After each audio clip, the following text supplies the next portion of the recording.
He aquí que mi siervo será prosperado y será puesto muy en alto. Amén. Será engrandecido. Gracias a nuestro Señor Jesucristo, nosotros somos esa gran bendición. Amén. En esta preciosa tarde, iglesia, hay algo nuevo que el Señor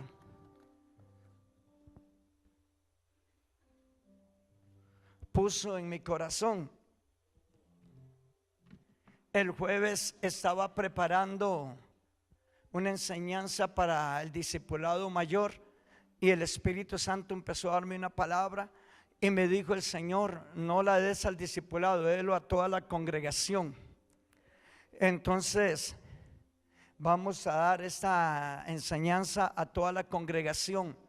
Saqué una copia de estas enseñanzas, de esta enseñanza, porque esta enseñanza se va a extender un poquito más. Y como esta enseñanza se va a extender un poquito más, entonces yo quiero que usted no pierda el hilo de esta enseñanza. Las enseñanzas, cuando vienen guiadas por el Espíritu Santo, van a dejar un enorme fundamento a usted y toda su casa. Amén. Voy a pedirle a 3 varones que se acerquen por acá. Venga, mi hermano. Venga, Ronald.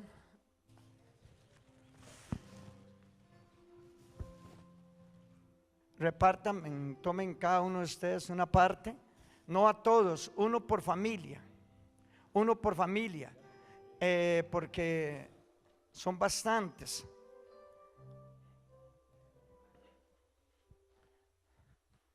Uno por familia, por favor.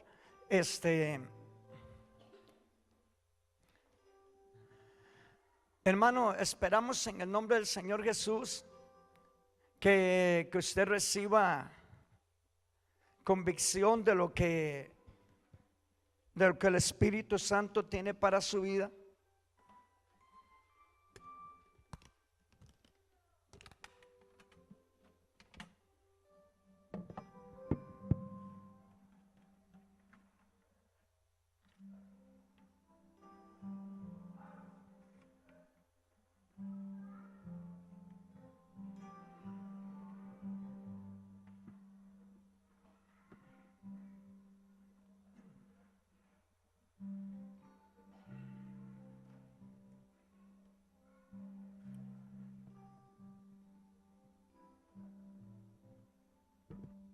Vamos a usar el video bin, entonces necesito que me apaguen las luces de ahí, si me hacen el favor, para que lo puedan ver mejor, así todos los siervos y las siervas del Señor.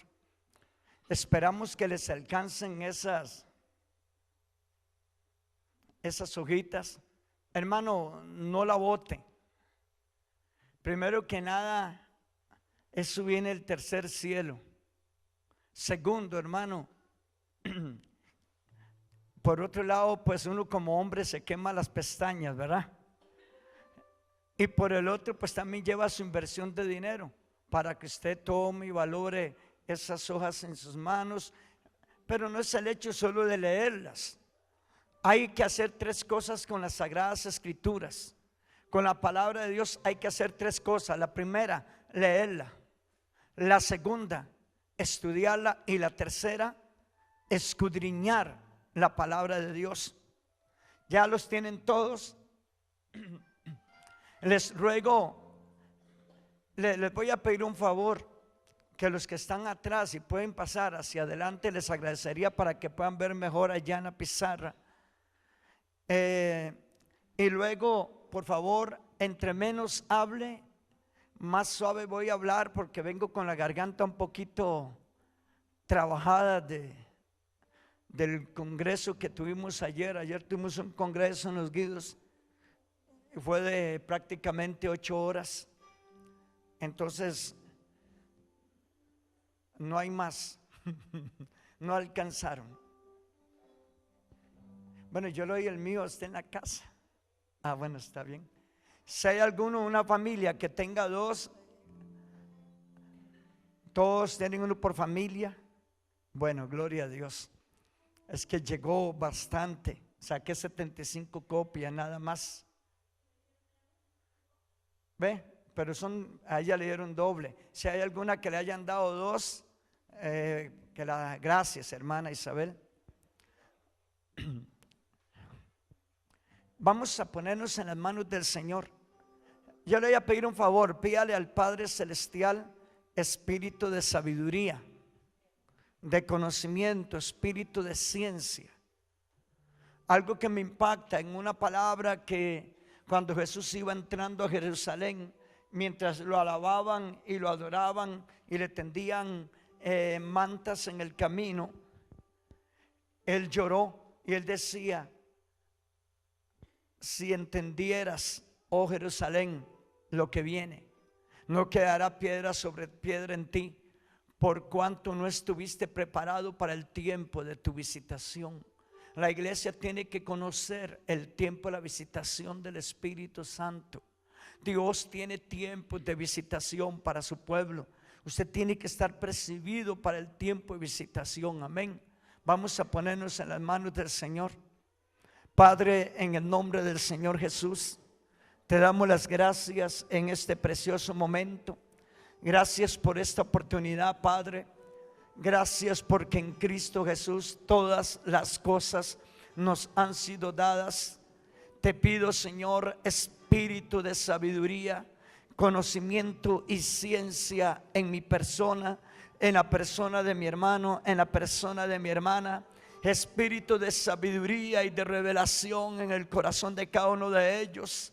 Prepáranos, Padre, para el tiempo de la visitación, para el tiempo de la visitación de la gracia en Cristo Jesús, el tiempo del crecimiento que has traído, Señor, a nuestras vidas para que seas glorificado. Te pido, Señor, que conforme está escrito en la palabra, y será llena la tierra del conocimiento de Jehová, porque el Espíritu de Jehová lo traerá. Así glorifícate en ellos hoy, y que esta palabra haga crecer a este pueblo. Necesitamos crecer, queremos crecer y multiplicarnos, y queremos, Dios, estar ocupados para el día grande de la venida de Jesucristo. Así lo creemos. Atamos todo principio del enemigo, sometemos todo espíritu de distracción, todo aquello que esté batallando contra la mente va cautivo a la autoridad de la palabra, y todo tipo de espíritu contrario ordeno se sujeta, ordeno se somete en el nombre de Jesús. Y declaro los aires limpios en este lugar, y declaro cobertura bajo cielo abierto en el nombre de Jesús. Amén. Primero que nada vamos a buscar en la palabra del Señor en el libro de Primera de Reyes, Segunda de Reyes 6 del 1 al 7. Segunda de Reyes 6 del 1 al 7. Hace 1 año y medio atrás, por ahí 2 veces intenté meterme en esta lectura, y digo yo: Señor, ¿qué hago? No sale nada, no viene nada. ¿Qué hago con esta palabra? Y digo yo: Señor, tiene que haber algo fuerte en esto, porque es un relato pequeño, un relato de 6 o 7 versículos. Y digo yo: Señor, ¿qué es lo que pasa con esto? Que no me llega la revelación. Ahora, 1 año y medio después, me senté el jueves a preparar algo para los discípulos, y empezó a venirme a tal punto que fue desde las 7:30 casi a las 10 de la mañana, y vea donde me llevó el Señor. Dice: los hijos de los profetas dijeron a Eliseo: he aquí, el lugar en que moramos contigo nos es estrecho. En el 2, por favor. Vamos ahora al Jordán y tomemos de allí cada uno una viga, y hagamos allí lugar en que habitemos. Y él dijo: anden, caminen, vamos. Y dijo uno, siempre hay uno, gloria al Señor. Y dijo uno: te rogamos que vengas con tus siervos. Y él respondió: yo iré. Se fue pues con ellos, y cuando llegaron al Jordán, ¿qué dice? Cortaron la madera. Y aconteció que mientras uno derribaba un árbol, se le cayó el hacha en el agua, y gritó diciendo: Señor mío. ¿Qué dice? Diga conmigo, era prestada. Otra vez, era prestada. Y cerramos con el versículo 6. El varón de Dios preguntó dónde cayó y le mostró el lugar. Entonces cortó él. ¿Qué hizo el varón de Dios? ¿Qué hizo? Cortó un palo. Diga conmigo, no hay que ir muy lejos. Por la visión no hay que ir muy lejos. Otra vez, por la visión no hay que ir muy lejos. Dice que cortó un palo y lo echó allí e hizo flotar el hierro. El último versículo. ¿A quién se lo dio? Dice, y dijo, tómalo. ¿Quién tomó el palo con el hacha? ¿Quién tomó el palo con el hacha? Dice, y él dijo, tómalo, y él extendió la mano y lo tomó. Diga, el que lo había perdido. Ve, el que lo haya perdido. Vea qué orden más estricto hay allí. Gloria a Dios. Ahora, por favor, póngame todo las graditas que están allí.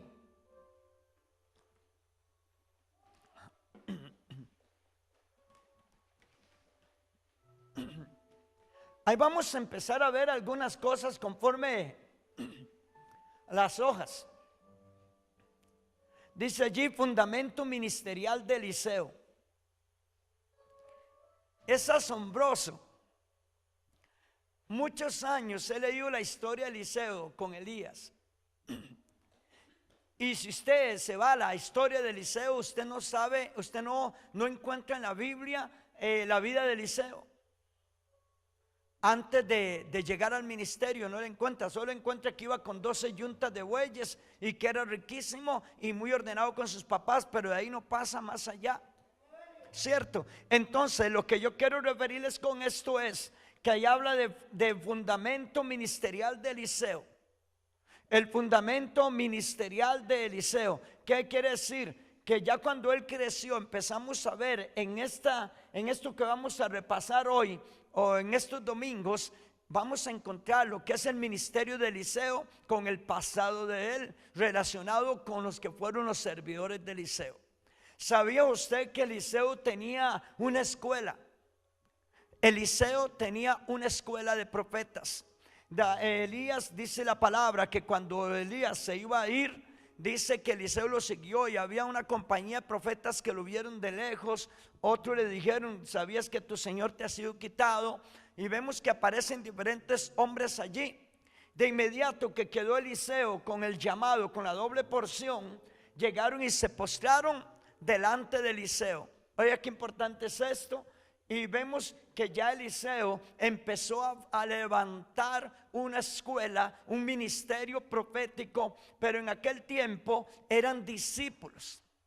Cuando la Biblia dice que Samuel levantó una escuela en Ramá, eran discípulos. Cuando la Biblia dice que Daniel tenía una escuela de reyes magos, eran tipos de discípulos de Daniel. Cuando la palabra de Dios dice que Eliseo y los profetas eran también discípulos. Toda la Biblia habla de discípulos. Los discípulos, oiga, lo que le voy a decir hoy a toda la iglesia, son más importantes los discípulos que todo lo que hay en la iglesia. Diga conmigo, la visión más importante que hay dentro de la iglesia son los discípulos. Porque Jesús no vino a hacer iglesia. ¿Dónde dice en la Biblia que Jesús vino a hacer iglesia? Dice que Jesús vino a formar, a levantar discípulos. Él vino a buscar y recuperar lo que se había perdido. Pero ¿cómo iba a buscar y recuperar lo que se había perdido? Con su sacrificio y con un grupo de hombres que preparó. ¿Formó Jesús hombres o no formó? ¿Qué era más importante para Jesús? ¿Echar fuera demonios o los discípulos? Los discípulos. ¿Qué era más importante para Jesús? ¿El mensaje al aire libre o los discípulos? Los discípulos. ¿Qué era más importante para Jesús? ¿Los músicos, los cantores, los profetas o los discípulos? Vemos que toda la historia que gira alrededor de Jesús está hablando los evangelios de discípulos que él formó. Cuando él encargó 70 discípulos más, que dice la Biblia que mandó comisionó, envió a 70 discípulos. Pero ¿quién los hizo? ¿Él o los discípulos de él? ¿Ve? Dice que escogió, eligió a 70. Yo me imagino que aquellos 11 discípulos de Jesús le habían llevado unos 300 discípulos y él escogió 70 y los mandó a predicar de dos en dos. Cuando ya aparecen en el aposento alto 120, ¿quiénes eran? ¿Quiénes estaban esperando la visitación, la llenura del Espíritu Santo, el poder en el aposento alto? ¿La iglesia o los discípulos? Cuando estaban en el aposento alto esperando el poder del Espíritu Santo, todavía no había iglesia. La iglesia empezó después del primer mensaje de Pedro. Entonces los discípulos son más importantes que todas las cosas en la iglesia. Cuando estoy diciendo que los discípulos son los más importantes, no estoy diciendo que porque Martín es discípulo es más importante que Roxana, o que porque Ronald es un discípulo es más importante que Erika. No estoy hablando de eso. Estoy hablando que lo que es el llamado de discipular, la visión del discipulado es más importante, tiene que ir primero que todo, sin dejar a un lado todo lo demás. Amén. Diga conmigo, todo es importante, pero hay cosas que van primero. Clarito. Bueno, veamos a ver en esos 7 versículos. El Espíritu Santo me reveló estas 10 cosas. Vea qué tremendo, qué importante es esto. Primero, esto sobre el fundamento ministerial de Eliseo. Primero, crecimiento versus, ¿qué dice? Crecimiento versus estrechez. Segundo, ¿qué dice? De nada sirve la revelación y el poder si no hay aplicación y manos a la obra. Amén. Yo creo que Dios le hizo a usted manos y le puso manos con un propósito. ¿Ah? No solo para abrazar a la novia y para abrazar a la esposa, sino que se les dio con un propósito las manos. Tercero, para desarrollar el ministerio se necesita inversión. Aplicarse implica invertir tiempo, fuerza y dinero. Cuarto, viene el diseño. Hagamos allí un lugar para habitar, el diseño. Quinto, andad, visión de ir. Sexto, respaldo ministerial. Usted puede hacer mucho, pero si el respaldo ministerial no está, falta un 90%, un 95% de lo que se tiene que hacer. Amén. Séptimo, señales ministeriales. Todo ministerio tiene que tener señales. Aquí puede haber varios ministerios, un montón de ministerios, pero definitivamente somos un solo ministerio delante de Dios. Amén. Somos un solo ministerio. Luego habla de ¿qué hay que hacer en el punto 8? Usted sabe que es cuidar el llamado. Cuando a alguien se le da un niño, una criaturita, ¿qué tiene que hacer con el niño que le da el Señor? Cuidarlo y hacerlo crecer en el orden. Y cerramos, no disculpe, el 9, lo que Dios aceptó. Y el 10, la obra perfecta. 10 puntos o 10 pasos en dirección del fundamento ministerial de Eliseo. Yo creo que no vamos a poder salir de todos, pero vamos a desarrollar los 2 primeros. Dice allí al principio de la hoja, ¿qué dice? Léalo todos, ¿qué dice el principio? No, léalo, no se oye. Con quien yo me meto, eso manifiesto. Dime con quién andas y te diré a dónde llegas. Amén. Dime con quién andas y te diré a dónde llegas. Amén. Entonces, con quien yo me meto, eso manifiesto. Involucrarse es meterse con lo sobrenatural. El pueblo de Dios necesita meterse con lo sobrenatural. Usted no puede ser solo natural. Usted no puede ser solo naturaleza humana. Usted necesita mínimo 1 hora diaria de sobrenatural. Usted necesita involucrarse con lo natural para que el mundo vea en usted algo sobrenatural. Amén. Meterse con lo sobrenatural hace sobrenaturales. Ya dejo de ser una persona normal, aleluya, y empiezo a serme una persona anormal. ¿Cuántos son anormales aquí? Estoy hablando en el buen término, amén. Levanten la mano los que son anormales aquí. Gloria a Dios. En el reino de los cielos se requieren de hombres y mujeres anormales, sobrenaturales, hombres y mujeres de poder, hombres y mujeres de autoridad, amén. Hombres que no caminen conforme a su condición, sino conforme a su posición. ¿Cuántos aquí tienen posición? ¿Cuántos tienen posición? Usted tiene una posición, amén, es suya. Gloria al Señor. Si no, oiga qué tremendo, ya dejo de ser una persona normal, sino que me vuelvo espíritu y vida. Las cosas ya dejan de ser una idea, ahora son una realidad. Un hombre no es grande solamente por sus ideas. Si quiere anotar eso, anótelo en una esquinita. Un hombre no es solamente grande por sus ideas, sino que es realmente grande por sus ideales. Amén. Una cosa son ideas y otras son ideales. ¿Ve? Y al otro lado de los que no alcanzan ideales ni tienen ideas, queda otra palabra que son idiotas. Clarito. Sí. Porque el que no tiene ideas y no alcanza ideales cae en otro extremo. ¿En cuál? Idiota. ¿Ve? El de la idiotez. Ese es el ministerio del diablo. Entonces, un hombre no solo es grande por sus ideas, sino por sus ideales. Nosotros estamos trabajando. Usted está bien acomodado porque un grupo de hombres y mujeres hace 10 años atrás empezó a creer que iban a venir muchas personas nuevas. ¿Cierto? Y seguimos trabajando porque sabemos de antemano que van a venir a llenar este lugar y lo vamos a multiplicar porque Él está con nosotros.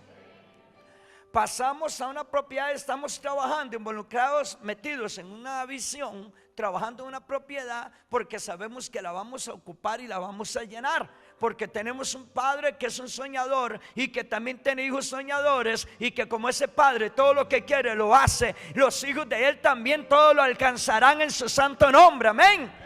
Usted es bendición, amén. Usted es poder de Dios. Hace un rato yo me sentí identificado con lo que dijo Martín, el Espíritu Santo a través del siervo. Y en la casa me decía el Espíritu Santo: dígale a mi pueblo que usted es bendición. Yo soy bendición, aleluya. Yo soy vida, soy bendición. Todo lo que yo toco se multiplica, aleluya. Me multipliqué en 4, imagínense. Me multipliqué en 4 descendencia, en 4 varones, imagínense. Y vengo de un padre de 18, ¿verdad? Imagínense, yo soy multiplicación. Un día de estos empecé a decirle al Señor, y lo dije aquí. Vean, mi papá engendró 18 hijos. Quedó con 16, 12 le fueron antes. En un mundo religioso tradicional logró engendrar 18 hijos con 2 esposas sin pecar, y ahí tiene 80 años y sigue haciendo. Y si en el mundo natural y en el estado religioso él ha llegado hasta allí, y yo que tengo a un Padre bueno y perfecto por el Espíritu Santo, yo voy a alcanzar cosas mayores aún. Yo voy a alcanzar cosas mayores aún que Él. Y yo empecé a decirle a Dios, y he empezado a decir en estos días: Padre Celestial, mi papá no quiso adorarte a ti, ni mi mamá quiso adorarte a ti. Así que toda la bendición que ellos no quisieron, dámela a mí. Yo la recibo. Y yo he empezado a llamar la bendición que mi papá no quiso, y que mi mamá no quiso, que mis abuelos no quisieron. Llámela la suya, llame la bendición de usted. Llame esa bendición, amén. Es suya. Me estoy explicando. Yo quiero que le quede bien clarito esto. Si mi papá llegó a tanto en un estado religioso y tiene 80 años con un Dios que no es Dios, y mi mamá y mis abuelos adoraron ídolos, y mis ancestros y todo lo demás atrás, ahora yo que tengo la promesa, aleluya, ¿por qué no voy a recibir también lo de ellos? Lo que ellos desecharon, las riquezas de los pecadores están atesoradas ¿para quién? Para los justos. Yo soy un justo dentro de mi casa, aleluya, y yo tengo derecho a ir y reclamar lo que es mío. Entonces yo en eso he estado todos estos días, comiendo, bebiendo, disfrutando y creciendo y adquiriendo lo que mi papá y mi mamá y mis ancestros no quisieron. ¿Cuántos de ustedes lo han estado llamando? Gloria al Señor. Sigue leyendo aquí en la misma hojita esa. Dice, hay un párrafo ahí que dice: hay cosas que no dejan llegar a la excelencia. ¿A quién? Léalo, por favor. Solo hay dos aquí. Yo quiero que lo lean todos bien duro este párrafo. ¿Qué dice?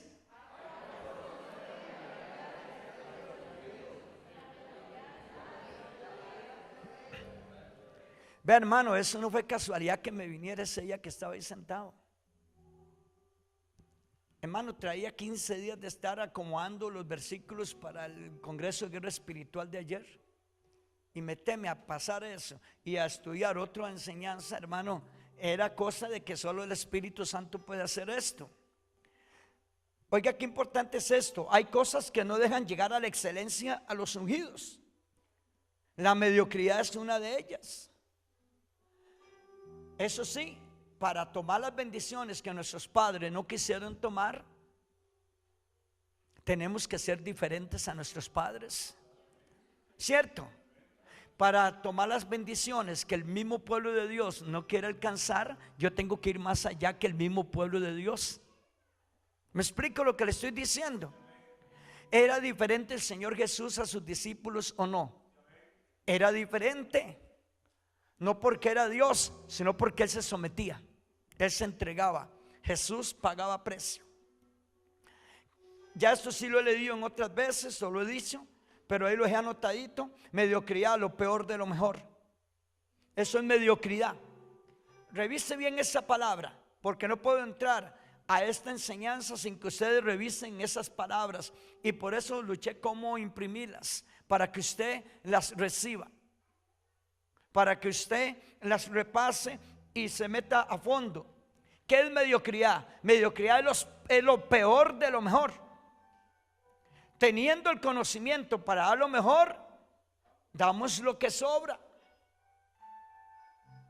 La gente toma eso solo en términos de dinero, y no, eso es lo más pobre que hay en el reino de los cielos. Estamos hablando en el tipo de oración, en el tipo de servicio, en el tipo de aplicación. Estamos hablando del tiempo. Luego dice otra dirección de mediocridad también. Primero dice lo peor de lo mejor, ¿verdad? Y la otra dice lo mejor de lo peor. ¿Ven? Que es diferente. Mediocridad en el segundo punto, lo mejor de lo peor. Cuando llegamos a creer que lo que hago es lo mejor y estoy dando mi mejor porción a otro que no es el Señor. Usted puede decir que adora a Jesucristo, puede estar adorando su ego. Usted puede decir que adora al Espíritu Santo, pero puede estar alimentando y adorando el miedo. Usted puede decir que usted es un hijo de Dios, pero usted puede estar adorando las limitaciones. Usted puede estar adorando el fracaso. Entonces usted tiene que aprender a botar esas cosas. Por eso en Gálatas 2:20 dice: ya no vivo yo. ¿Ve? Ya no vive fracaso, ya no vive temor, ya no vive cohibidez, ya no vive limitación, y ya no vive muerte, ya no vive enfermedad, ya no vive miseria, ya no vive deuda, mas ahora vive Cristo en mí. Ahora soy más. Ahora soy fe, soy poder, soy autoridad. Yo soy bendición. ¿Cuántos aquí son bendición? Diga: yo soy bendición. ¿Ve? Yo soy bendición. Yo soy bendición. entendimiento abierto, amén. Ahora sí, crecimiento, la primera parte, en la hojita y conforme allí, crecimiento. ¿Qué es lo que encontramos a la par de crecimiento en la historia de Eliseo? No, que dice a la par de crecimiento, en la frase, en el punto primero. ¿Qué dice? Versus crecimiento versus estrechez. Un día de estos me puse a jalar algo con uno de mis hijos y resulta que no iban jalando ellos algo por ahí y golpearon la puerta y uno de ellos dice: es que aquí hay un montón de cosas, es tan estrecho. Y le digo yo: sí, gracias a Dios, la estrechez es a causa de la bendición y la multiplicación que ha venido a la casa. ¿Ven? Algunos de nosotros no sabemos valorar las cosas que hemos recibido, por eso no recibimos más. No sabemos atesorarlas y no sabemos invertir las cosas que hemos recibido. Oye lo que le estoy diciendo. Oiga esto: crecimiento en el versículo 1, conforme a 2 Reyes 6:1. Puede ponerme el 2 Reyes 6:1. Dice: la visión de Eliseo había crecido. Los profetas estaban, ¿cómo estaban los profetas? Estaban estrechos. Vea qué importante. Todo trae un pro y trae una contra, ¿cierto? Todo trae un pro y trae una contra. Para hacer más grande este templo, tuvimos que derribar una pared que nos había costado como unos 300,000 colones. Para transformar el templo tuvimos que hacer una inversión en este cielo raso como de unos 2 millones. Para cambiar las ventanas tuvimos que invertir cerca de $500,000 entre vidrieras y cortinas, ¿cierto? Para hacer más puertas tuvimos que invertir en hierro. Cada portón de esos puede valer 400 a 500,000 colones. Ahora vienen días en donde ya nos va a dar por cambiar las sillas. ¿Ve? ¿Ustedes creen que esas sillas van con el edificio? ¿Verdad que no? Esas sillas ya no van para este edificio, estas sillas van para Tarbaca. ¿Me explico? Ya tenemos sillas para Tarbaca, para el comedor, para los salones de allá. Ya tenemos sillas para Tarbaca, pero aquí vamos a traer unas sillas conforme al modelo del Señor en usted, porque usted es un inversionista. ¿Cuántos inversionistas hay aquí? Yo soy un inversionista. Eso es lo bonito, siempre hay en qué invertir, amén. Para invertir en algo nuevo hay que quitar algo que ya no está para ese momento, amén. Gloria al Señor. Entonces, el crecimiento produce algo. ¿Qué es lo que produce el crecimiento? Estrechez. Vamos a ver dirección de estrechez. Hay tres pasos ahí. Uno, primero, algo ya muy ajustado y apretado. Diga conmigo: ya no me sirve.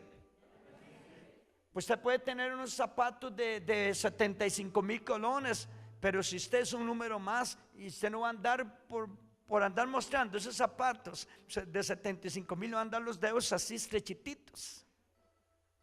O no va a ponerse un pantalón. Yo no puedo usar un talla 28 ya. Cuando yo era delgadito, yo usaba 28. Ajá. Cuando yo era delgadito usaba 28. Ya llegué a la edad de los adultos. Estoy usando talla 30. Es que la edad en los adultos en mí es atrasada. Ya yo llegué a la media, pero parezco de T5. Entonces, como estoy en los T5, gloria a Dios, en la media, entonces ya estoy en la edad de los adultos. Pero hasta hace un año atrás dejé de ser joven. ¿Ve? Por eso soy muy diferente. Entonces pasé de 28 a 30. Pasé de talla de SX a ¿qué talla? No, te estoy en SX. M. ¿Conoce más mi esposa mis medidas? Ay, caray.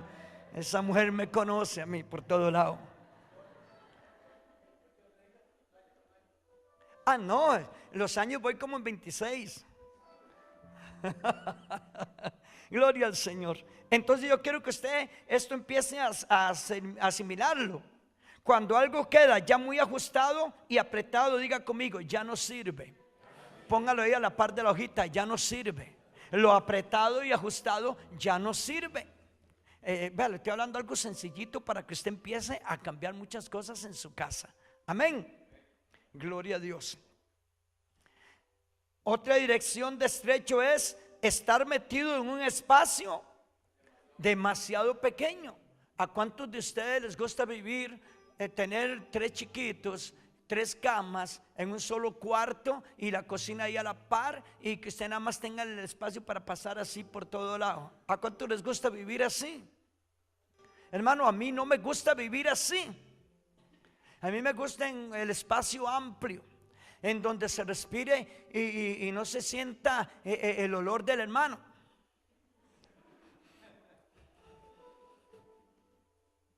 ¿Ve? Yo no soy muy dado a oler muchos perfumes. Rapidito me sacan de. Entonces tengo que, me gusta el espacio para no estar oliendo muchos perfumes.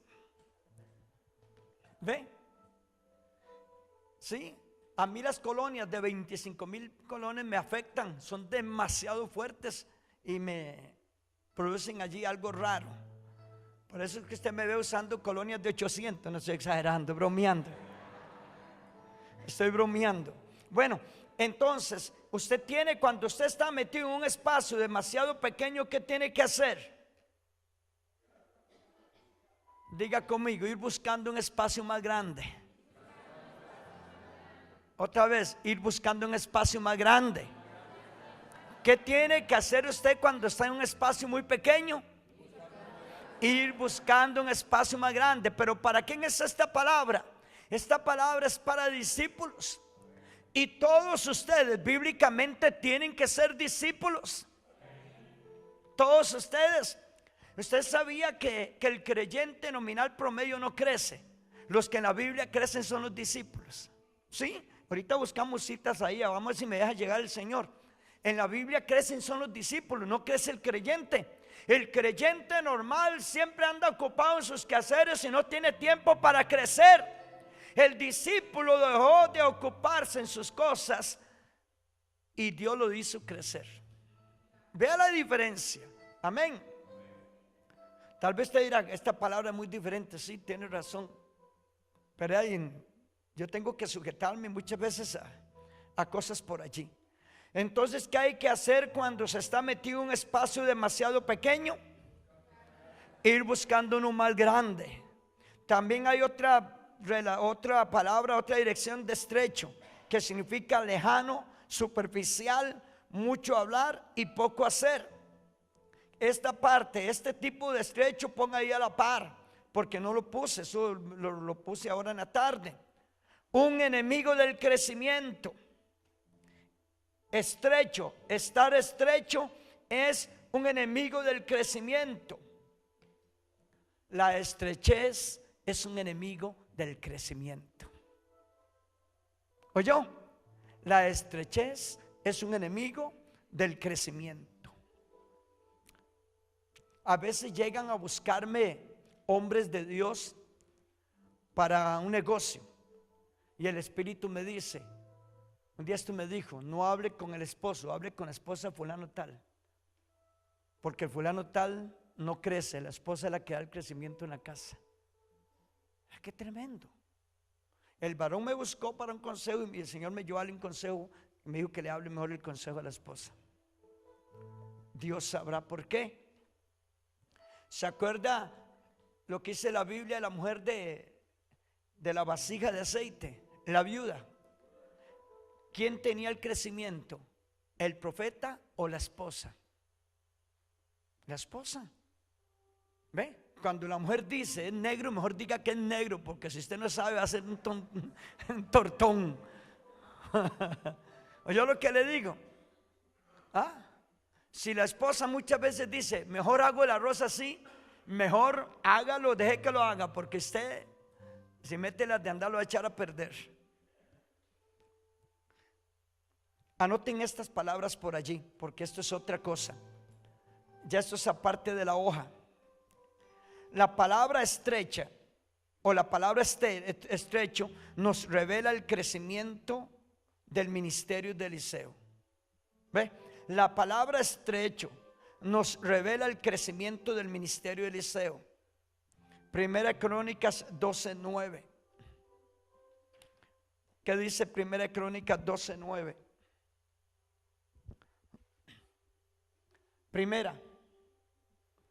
Primera Crónicas.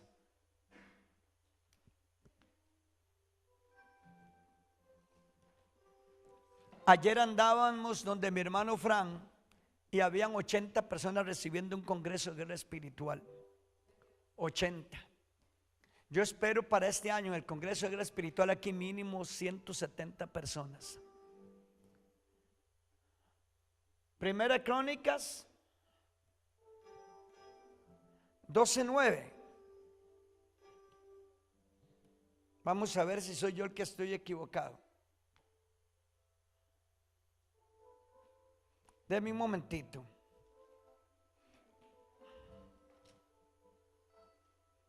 Disculpe, es según en Primera Crónicas 11:9. 11 fue que puse 12 aquí. 11:9.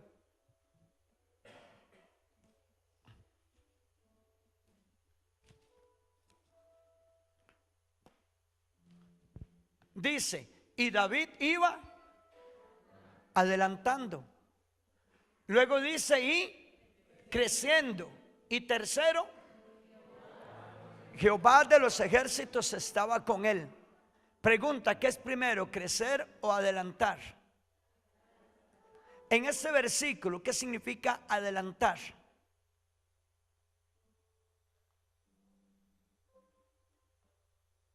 Hermano, ¿cómo necesitamos nosotros revelación? David iba adelantando y creciendo. Si no se adelanta, no hay crecimiento. ¿Cierto? Pero el que se adelanta, le pegan todas las cosas primero. Le pega el viento, le pega el sol, le cae la lluvia, se le pegan las plagas, lo atacan por un lado, lo atacan por el otro. ¿Verdad que es cierto? Al que se adelanta, el que viene atrás, viene cubriéndose y protegiéndose en el que va de primero. ¿Cierto? Así hay personas en el reino de los cielos, nunca les gusta ir adelante, porque les gusta ir protegiéndose del peligro. Pero la persona que se adelanta y alcanza y logra vivir y sobreponerse a cualquier peligro, nunca va a ser alcanzada de nadie. Adelantar es tener visión de hambre, de deseo, de más.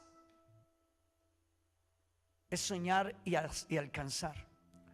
Un campeón mundial de Fórmula 1 argentino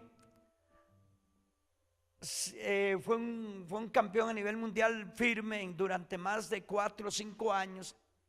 Y a él le decían, ¿en qué se basa usted para ganar siempre las competencias? Y él decía, en el riesgo. Yo me arriesgo. Lo que menos le gusta a muchas personas es arriesgarse, porque el riesgo lleva compromiso o compromete a la persona con otra persona. Pero arriesgarse es la única manera de alcanzar los propósitos y las metas. Él decía, cuando yo voy en plena pista, en plena competencia con todos mis contrarios, y yo veo un accidente allá a las 100 varas y voy a 200, 180 por hora, yo no freno, sino que yo más bien acelero más. Y donde el accidente está, tal vez el carro volando, yo paso por un lado, mientras que todos los demás, donde lo veían el accidente, frenaban. Donde todos frenaban, él pasaba. Y esa es la diferencia por la que él ganaba. Eso es un acto personal. No tenía que ver ni el carro. Usted puede andar con una carcacha del 1920, pero si usted sabe pasar adelante la adversidad, usted llega primero que alguien que tenga un modelo 2013. Porque no se trata del potencial solo de revelación, sino de la capacidad de correspondencia de cada uno de nosotros. El milagro está en usted, no está afuera. El milagro para llegar, para adelantar, está en usted. Dice la Biblia que David iba adelantando. ¿A dónde aprendió David a adelantar? ¿Cómo hizo para arrebatarle la oveja al oso, la oveja al león? ¿Cómo hizo para enfrentar a Goliat? Cuando Goliat tomó las armas y se fue hacia el campo de batalla, ¿qué hizo David? ¿Qué dice la Biblia que hizo David? Corrió más hacia el campo de batalla. Ve, donde Goliat iba adelantando, David no se echó para atrás ni calculó, sino que más bien corrió.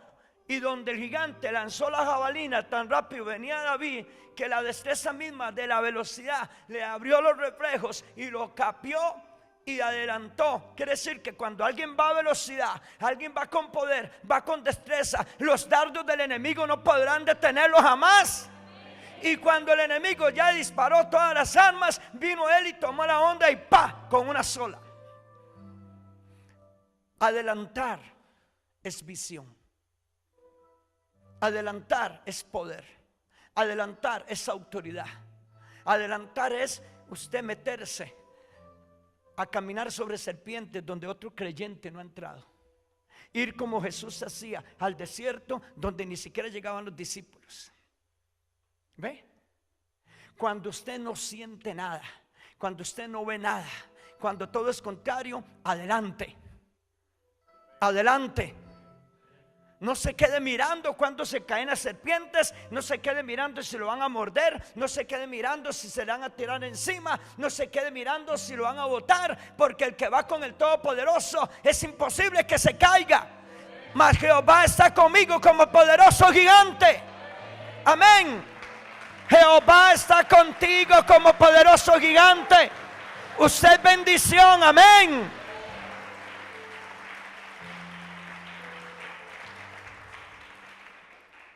Dice, adelantando y creciendo. Diga conmigo y anótelo allí. El que no adelanta, no crece. Otra vez, el que no adelanta, no crece. Otra vez, el que no adelanta, no crece. Yo no me puedo quedar viendo si mis pasos van torcidos o no. De camino el tropezón me hace que me enderezca. ¿Me explico? Los errores forman a los discípulos. Ningún hombre se forma solo por enseñanza. El hombre de Dios se forma por, aleluya, por práctica. Amén, por inercia. Muchas cosas se dan por inercia. Nadie aprendió a hacer un edificio porque estudió el edificio. Tuvo que aplicarse a hacerlo. Hacen mejores edificios los que aprendieron a hacerlos a práctica que los que tienen estudios. ¿Cierto o no es cierto? Conocen más los demonios los que se paran al frente a echarlos fuera en el poder del Espíritu que los que preparan grandes folletos para dar enseñanzas y no logran nada. ¿Cierto o no es cierto?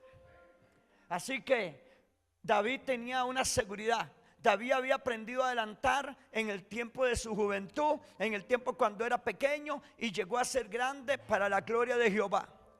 Hace un rato digo el Espíritu Santo que cuántos aquí tienen la gloria de Dios, que cuántos aquí son grandes.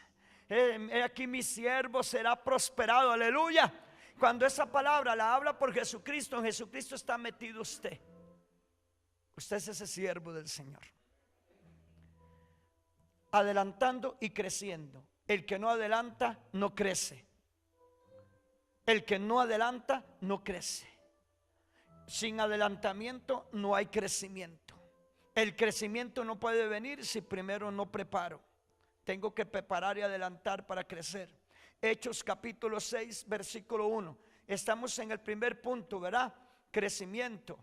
Dice que en donde era la cita, Segunda Reyes 6:1, mientras aparece ahí Hechos 6, en Segunda Reyes 6:1 dice: los hijos de los profetas dijeron a Eliseo: he aquí el lugar en que moramos contigo nos es estrecho. Eliseo, ya tienen muchas cosas. Eliseo tiene muchas pertenencias. Necesitamos salir de aquí. ¿Ve?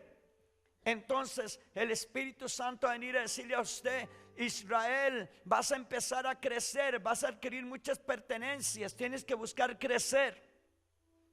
Giovanni, van a venir muchos jóvenes, hombres solos, señores, jóvenes solos, señores solos. Necesitas crecer. Vaya, búscalos y tráigalos. Aquí hay lugar para ellos. Así va a pasar con usted, Ronald. Vas a venir a crecimiento. Necesitas ensancharse, buscar crecer. Olga, vas a crecer. Se va a cumplir en usted lo que dice la palabra en Levítico 26. Y comerán lo añejo de mucho tiempo. Aleluya. Lo añejo de mucho tiempo también es exquisito, hermano. Un vino de hace 100 años. Aleluya. Hay un pan que entre más añejo más rico se hace, más rico sabe, el pan del reino de los cielos. Pero también dice que sacarán lo añejo de mucho tiempo, lo pondrán a un lado para que guarden lo fresco. Bendito sea el Señor. Eso viene para usted. Gloria a Dios por esos 3 amenes. Viene para usted. Hechos 6:1. Vea lo que provoca. En aquellos días, como creciera el número de los discípulos. ¿Qué creció en aquellos días? Dígame una cosa. ¿Crecieron los apóstoles? ¿Crecieron los pastores? ¿Crecieron los maestros? ¿Crecieron los evangelistas? Dice en ese versículo: esa es la primera iglesia. El modelo nosotros, esa es iglesia. ¿Crecieron los músicos? ¿No dice que crecieron los músicos? Sí, había músicos, pero eran discípulos. Los músicos que habían ahí eran discípulos. Entonces dice que en aquellos días, ¿quiénes crecieron? Diga, los discípulos crecieron. En 3 formas crecieron los discípulos. Una,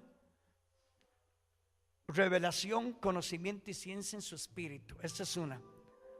La segunda, se multiplicaron porque fueron a ganar y a ser discípulos. Obedecieron la gran comisión. ¿Cuál es la gran comisión? Vayan por todo el mundo y hagan discípulos. ¿Verdad que sí? Hagan discípulos. Ya los tengo convertidos, dice el Señor. ¿Ve? Hagan discípulos. ¿Y cuál fue la tercera?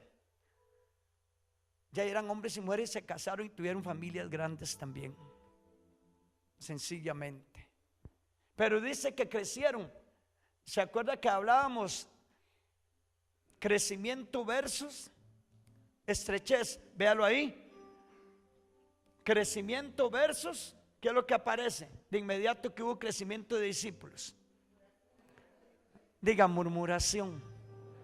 La murmuración cabe dentro de la formación de los discípulos. Así que no se asusten porque alguien murmuró. No se sienta mal porque alguien dijo: no quiero estar ahí, me voy. Tranquilo. Ni se preocupe por alguien que causó una división. Déjelo tranquilo. Déjelos. No se distraiga con esa persona. Busque lo que es de Dios para su vida. Amén. Dice que hubo murmuración de los griegos contra los hebreos, de que las viudas de aquellos eran desatendidas. ¿Cuál fue la causa? Que al crecer los discípulos, los apóstoles no querían soltar el hueso. Los apóstoles no querían soltar el repartimiento de alimentos. Y eso ya no tenían que hacerlo ellos. Ya ellos pasaron a otro nivel. Entonces es como que si yo en este momento esté corriendo con las ventas, esté corriendo con las redes, esté corriendo con los encuentros. Aquí hay un equipo de discípulos y discípulas que ya trabajan todas esas cosas. Yo voy trabajando en lo que es la tierra de encuentros. Amén. Voy trabajando con otras iglesias que han ido saliendo. ¿Ve? Pero lo que más tengo que ocuparme es en la revelación, en la relación con el Padre Celestial. Ahí dice que ellos se pusieron de acuerdo, escogieron unos diáconos y dice que ellos, los diáconos, se encargaron de repartir los alimentos, las comidas, y ellos se dedicaron a lo espiritual. Ahí mismo en Hechos, capítulo 6, en el versículo 7, vea lo que pasó. Superaron la murmuración.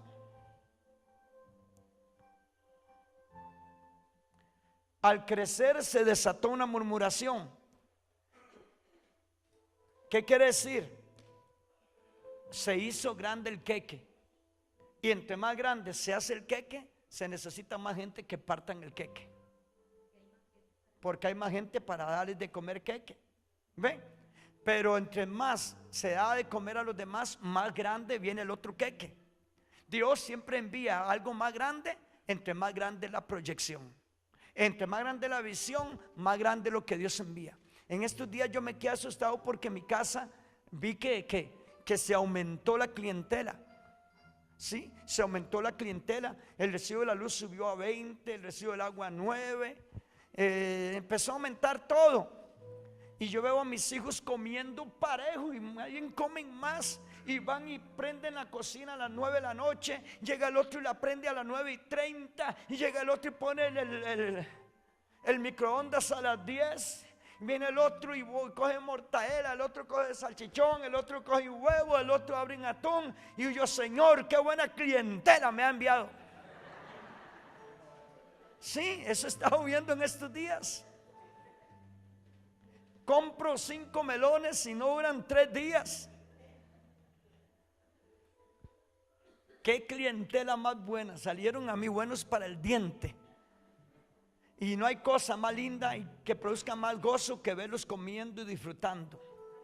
Entonces, ¿qué quiere decir eso? Que coman, que beban, que disfruten. Aumentó la clientela. Ya pasó de 19 discípulos como a 25. ¿Entiende? Cuando ahora mañana tengo reunión de la junta en mi casa. El jueves tuvimos reunión del discipulado mayor en mi casa. Mi esposa tuvo el discipulado de señoras en la casa. En mi casa se usa hasta 5 o 8 veces por mes para reuniones, luces encendidas, inversión de electricidad. Pero entre más grande es el queque, mayor es la provisión que viene de Dios para mi casa. Yo en mi casa serviremos a Jehová.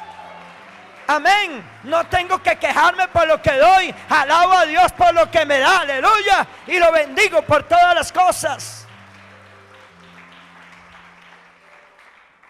¿Sabe cuánto tiene mi casa, mi esposa y mi persona, de recibir gente en mi casa? No nos habíamos casado cuando en mi casa ya hacían cultos. No tenía techo cuando hacían cultos. Ahí fue la iglesia un tiempo. Y mi casa seguirá siendo, hasta el día que Dios me lleve de aquí, seguirá siendo para el uso de la obra de Dios. Porque no es mi casa, es la casa de mi Padre. Lo que usted tiene no es suyo, es del Padre. Usted tiene que saber administrar lo que Él le da. Pero si usted solo quiere para su vientre, para su saco, y para su vientre, y para su saco, usted va a empobrecer. Trabaje para la obra de Dios, y el Dios de la obra trabajará para usted. Amén. Anótelo. Yo trabajo para la obra de mi Padre, y el Padre de la obra trabaja para mí. Aleluya. ¿Qué es mejor? Lo que Él da. Yo trato de no negarle a mis discípulos las cosas. Trato de darles bastante a mis discípulos, porque para mí son hijos, para mí son hijas, en lo que es visión de trabajar en equipo. Pero a los hermanos que llegan a mi casa, yo trato de recibirlos con todo el amor del Señor, porque no dejarán de ser hermanos nunca jamás. Amén. Entonces dice ahí en Hechos 6:7: y crecía la palabra del Señor. Imagínese usted, aquí hay 125 discípulos. Cuando lleguemos a ser 200, imagine cómo va a crecer la palabra. Pero de nada sirve discípulos, el discípulo que barre, el discípulo que lava el servicio, el discípulo que limpia el altar, el discípulo que toca, o el discípulo que canta. No, esos no son discípulos, esos son siervos. El discípulo es alguien que tiene un montón de requisitos más. y está metido en la casa de alguien formando discípulos. ¿Ve? Metido en la casa de alguien formando discípulos. Me salí de una casa allá abajo y me decía mi hermana Sarita, que la chiquita decía, fue Sarita la que me dijo, usted sí, que la chiquita, la más chiquitita de la casa, se llama Sofía, y decía, ¿por qué se fue el pastor de aquí? ¿Por qué se fue? ¿Por qué tenía que irse para otra casa? La chiquita de 9 años. Ay, yo, Señor, la persona más pequeñita de la casa. Pero tenía que irme porque tengo que estar en otra casa porque quiero formar ahí. Ve, si no me salgo, aunque me duela, me tengo que salir de ahí a otro lugar. El amor algunas veces duele. Un discípulo es alguien que conoce la palabra compromiso. El compromiso sobrepone sol, fatiga, calor, frío, dolor, cansancio, aflicción. El discípulo no expresa en su cara, no exterioriza el dolor que lleva adentro. Demuestra la simpatía por Jesús. Ese es el discípulo. El creyente sí se puede sentar en la silla, llorar, quejarse y hacer lo que quiera. El creyente. Pero el discípulo no tiene derecho a quejarse. ¿Oyó lo que le estoy diciendo? Anótelo. Así que conforme creció el número, crecía la palabra y el número, oiga, conforme crezca la palabra, el número de discípulos se multiplica grandemente. Y dice que los enemigos obedecían a la fe, se convertían. Gloria al Señor. Vamos a entrar al segundo punto y vamos a quedarnos en el segundo punto porque no tengo más tiempo, más allá. En el versículo 2, Segunda Reyes 6:2, ¿lo tienen? Vamos a leerlo. El primer paso, ¿qué decía? ¿Qué le dijeron los profetas a los discípulos a Eliseo? La casa en donde estamos es muy estrecha ya para nosotros. ¿Verdad que es cierto? La estrechez obliga a salirse. Diga conmigo, la estrechez obliga a salirse. Otra vez, la estrechez me obliga a salirme. Gloria a Dios. Ahora vea el segundo paso. En el versículo 2 encontramos el segundo paso, que es aplicación práctica, manos a la obra. Vamos ahora al Jordán. ¿Quién lo dijo? ¿Eliseo o uno de ellos?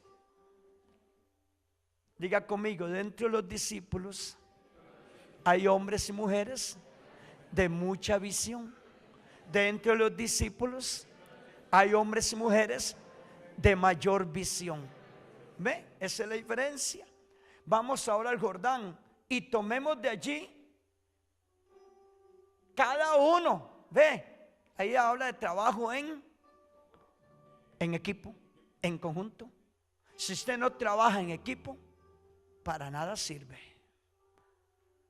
La oveja solitaria se la come el lobo. ¿Ve? Entonces, uno de ellos, hombres de visión, digo, vamos al Jordán. Ahora vamos al Jordán y tomemos de allí cada uno una viga y hagamos allí un lugar en que habitemos. Y dijo Eliseo, se sujetan a mí, no van, no anden. Gloria al Señor. Vamos a desarrollar un poquito ese punto. No, ahí está. Lo tienen en la hoja. En el versículo 2, aplicación, manos a la obra. ¿Qué quiere decir en la parte que sigue? La aplicación que hace. ¿Qué hace la aplicación? ¿Qué hace la aplicación? Diga conmigo, la aplicación me obliga a la inversión. La aplicación me obliga a la inversión. Yo puedo tener un carrito 1980 para pagar impuestos. Pago 40,000 de impuestos. Si quiero tener un último modelo, un 2013, depende del vehículo, pagaría 400,000, 500,000 de impuesto. Pago con el impuesto de aquel el valor del carro viejo. Pero si usted se pone a sacar cuentas, el carro viejo al final de 2 o 3 años le va a costar más que 3 impuestos del carro nuevo. ¿Me explico? Y el carro nuevo, por la garantía, no le va a generar a usted los gastos jamás que le genera un carro viejo. Diga, lo viejo es bueno, pero no sirve para todo. ¿Cierto o no es cierto? No estoy hablando en el término humano, estoy hablando en el término material. Amén. Sí, sí, porque hay que ver lo que es la capacidad de un hombre y una mujer de Dios maduros. ¿Ah? Lo viejo es bueno, lo nuevo también sirve. Aleluya. Dice aquí, estamos en el punto S. ¿Qué dice al lado abajo?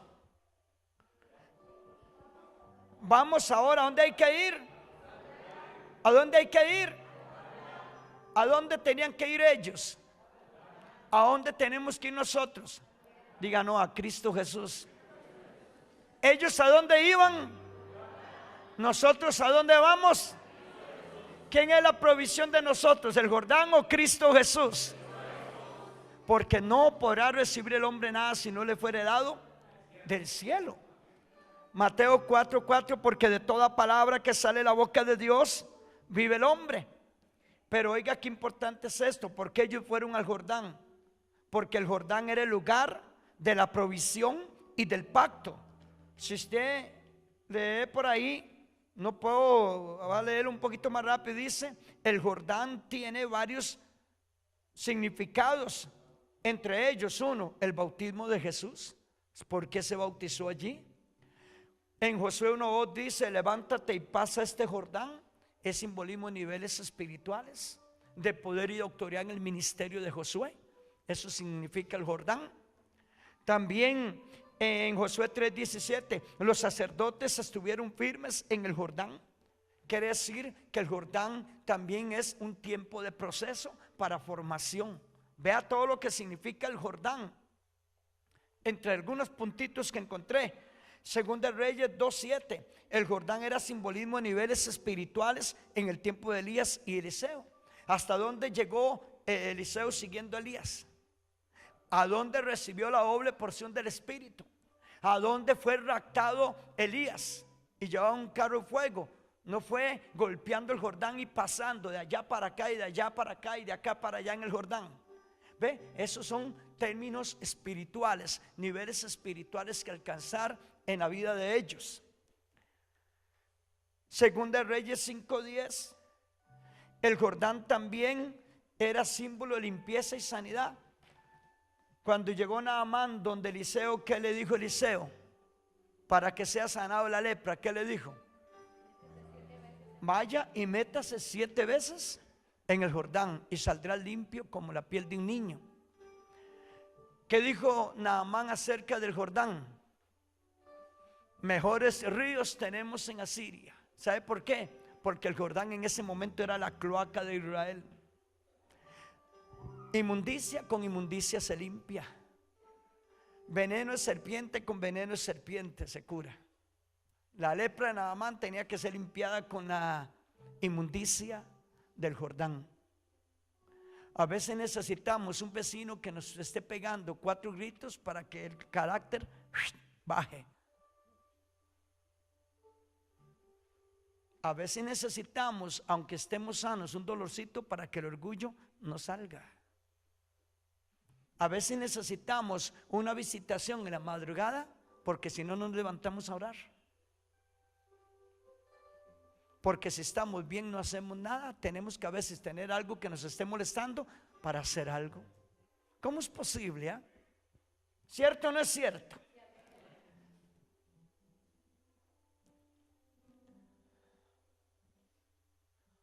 Inversión significa, anoten allí, porque eso no está ahí escrito. Inversión significa alteración. Eso significa inversión. También significa cambio. Si no hay inversión, no hay cambio. ¿Qué también significa inversión? Significa posición u orden contrario a lo que se tenía. Posición o orden contrario a lo que se tenía. Inversión también es gastar tiempo y dinero. Eso es inversión. Gastar tiempo y dinero. Eso es inversión. Usted tiene todo el derecho a escoger. ¿Cuántas personas viven en una casita que se está cayendo? Pero tienen millones. Pero yo teniendo millones, ¿para qué quiero yo tener millones ahí guardados y mi casa cayéndose? Mejor disfruto los millones ahora que estoy en vida. Si tengo un ahorro y puedo irme a pasear, ¿para qué voy a ir a pasear cuando tenga 75 años? Mejor me esfuerzo y voy ahora, que estoy nuevo. Estoy en la edad de adulto, acabo de entrar en ella apenas para ir a pasear. ¿Ve? Vea qué importante es esto, hermano, sabiduría. Yo le pedí al Señor un vehículo, pero yo le pedí un cuatro puertas, doble cabina, duplicado, 2005, de ahí para arriba. Pero como me lo está acomodando todo porque lo necesito y Él quiere complacerme ahora, aleluya, que casi nada, ¿verdad? Yo soy bendición, iglesia. Oiga, yo aprendí que tengo derecho a pedir. ¿Cuántos aquí tienen derecho a pedir? ¿Cuántos aquí tienen derecho a recibir? Aleluya. ¿Cuántos aquí tienen derecho a recibir? El que pide y recibe porque aprendió primero a hacer la obra como tenía que hacer. Alguien que no da no tiene derecho a pedir. O yo lo que le digo, los tacaños, los agarrados, los avaros, los mentirosos y los amarraperros no tienen derecho a pedir. Los que roban no tienen derecho a pedir. Están robando. Pero el que agarra el queque grande, empieza a repartir y da a todos, y aunque a él le quede el pedacito pequeño, lo comió con gusto. Ese es el que tiene derecho a pedir un queque más grande todavía. Amén. ¿Cuántos lo reciben así? Hermanos, reciban en el nombre de Jesús. Crean a Dios. Usted tiene derecho a pedir.